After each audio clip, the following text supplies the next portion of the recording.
அலகு 7 எங்கள் தனித்திறமை. உங்களைப் போலவே நிலாவும் நேயனும் வரையறாங்களாம். நீங்க எல்லாரும் வீடு படத்தை ஒரே மாதிரி தானே வரைஞ்சீங்க. ஆனா அவங்க ஒரே மாதிரி வரையல. நான் அவங்க வரைஞ்சதை பற்றி சொல்றேன். நான் சொல்றத மட்டும் கேட்டுட்டு அந்த படங்களை பார்த்து யார் எதை வரைஞ்சாங்கன்னு நீங்க தான் கண்டுபிடிக்கணும். கண்டுபிடிக்கணும்னா நான் சொல்றத நல்லா உற்று கேட்கணும்.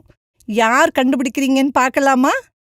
இப்போ நிலா வரைஞ்சதை பத்தி சொல்றேன். அழகான மலை அடிவாரத்துல ஒரு வீடு வரைஞ்சா. வீட்டுக்கு பக்கத்துல மரங்களும் மரத்துல ஊஞ்சலும் வரைஞ்சா. வீட்டுக்கு அவளுக்கு பிடிச்ச நீல வண்ணத்தை தீட்டினா. அவளுக்கு பிடிச்ச பூனைக்குட்டியையும் வீட்டுக்கு முன்புறம் வரைஞ்சா. இப்ப நான் நேயன் வரைஞ்சதை பத்தி சொல்ல போறேன்.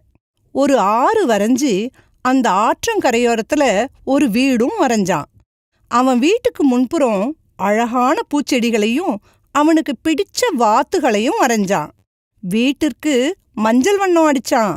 வீட்டின் படிக்கட்டுல சறுக்கு பலகைய வரைஞ்சான். இப்ப நீங்க என்ன தெரியுமா செய்யணும்?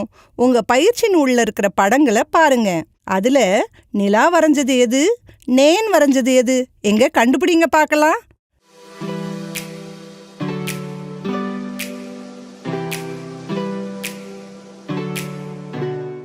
சரியா கண்டுபிடிச்சிட்டீங்க.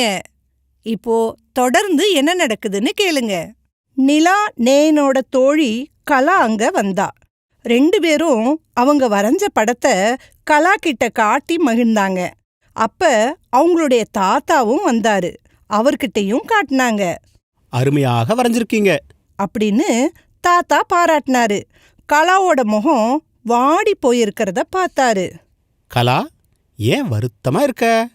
அப்படின்னு கேட்டாரு தாத்தா.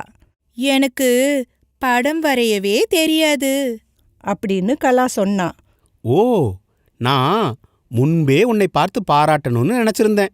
நீ பேசுவதை சில முறை கேட்டிருக்கிறேன். அழகாக பேசின.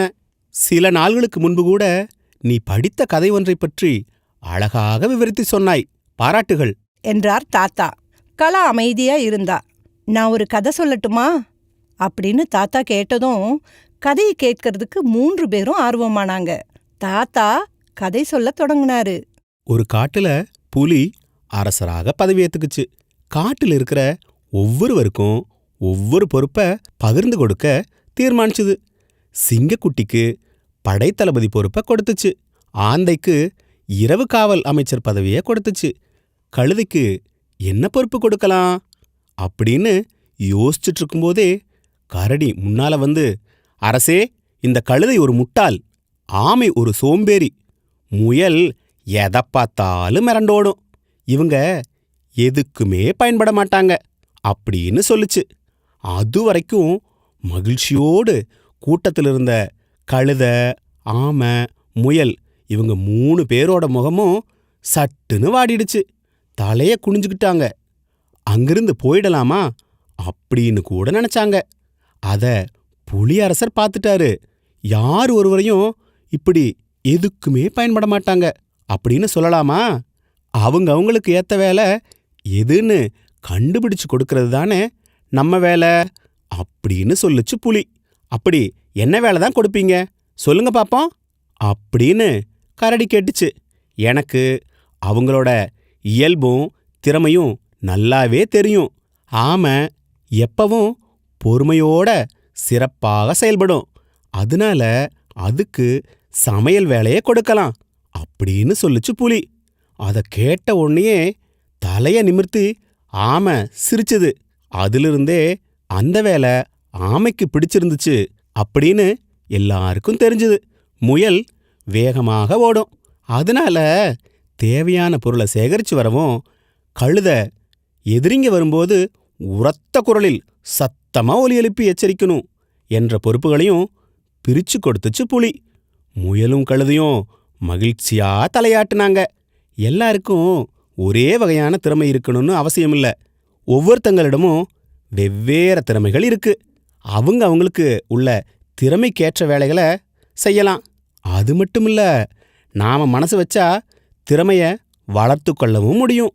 யாரையும் குறைவாக எடைபடக்கூடாது அப்படின்னு சொல்லிச்சு புலி. கரடியும் அதை ஏத்துக்குச்சு. கதையை முடிக்கும்போது கலாவோட முகமே மகிழ்ச்சியா இருந்தது. தாத்தா, இவங்க வரைஞ்சிருக்கிற படங்க நீங்க சொன்ன கதைய போலவே அருமையா இருந்தன. இங்க பாருங்களேன் தாத்தா, நிலா வரைஞ்ச படத்துல. அப்படின்னு தொடர்ந்து பேசிக்கிட்டே இருந்த கலாவை பார்த்து தாத்தா சிரிச்சாரு. அமைதியா இருந்த கலா கதையை கேட்டதும் மீண்டும் மகிழ்ச்சியா பேச ஆரம்பிச்சது ஏன்னு உங்களுக்கு தெரியுதா?